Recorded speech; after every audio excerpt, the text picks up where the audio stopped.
I presume it took about 5-6 years to make it. 5 years. 5 years of shooting, and then we edited for a year, and then it went into this whole post-production process. Thanks to actually Gargi who's sitting here, and then we edited for another 6 months, 8 months. So that's a long, long time for for a project.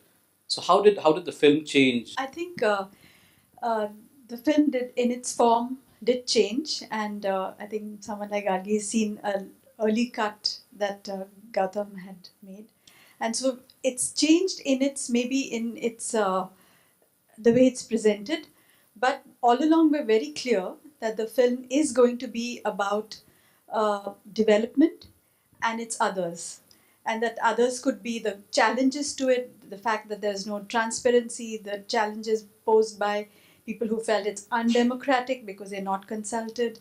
It is also about what it does to what development does to a place in altering its just the way places are used, spaces are used, people's connections with place. So we were very clear that that was and the metro was the spine that took us through that. That I think didn't change. But in terms of uh, other details and the way it's narrated, that did go through. Yeah, and Would you speak more about that? Yeah, how the narrative itself kind of work itself around. And also, I'd say that maybe for the first month or two, we thought it would be only about the metro because we weren't sure the scope of the film, and then but many of the activists were working to ensure a more just compensation and also for sites that the metro takes over. They were working on many other issues also, and a whole bunch of other people kept calling us saying, "Why aren't you come here?" It's all part of the same story. Yeah, it's very interesting what happened. I'll keep my questions more to the film and form and narrative.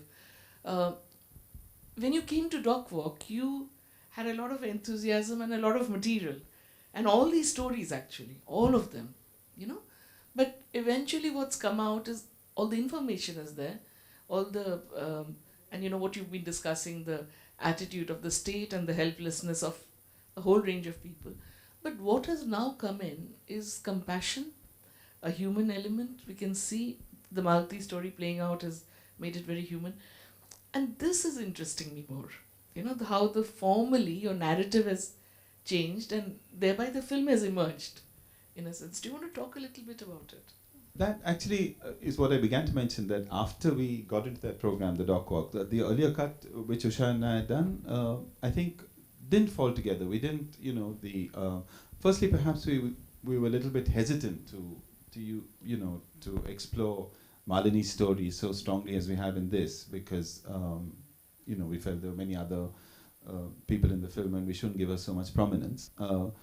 But that emotional line through the film of Malini's story perhaps holds it together, and it actually also draws in a lot of middle class people, and that's important because mostly they've been out of any protests. Students, yes, they are aware, but many other people are too comfortably off to want to join protests. So that's one of the reasons why we felt it's okay and quite important also to highlight the story in the way that we have in this final cut.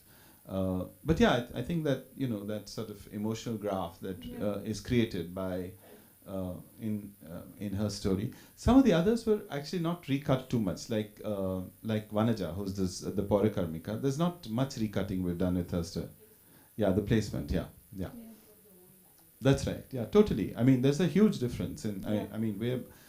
We after all, it was accepted even in the Busan Film Festival before Obro came in, and we said no because we were not happy with it, and then we got him in at what seemed to us great expense, and also thanks to this DocWalk program, we then re-edited it completely. So and just to respond to Gargi's thing, I think maybe what emerged was we just stuck with this feeling of staying with the feeling of what did it feel for us to be part of this whole process, and we stuck with that. And some people have not liked it also, but we stuck with it.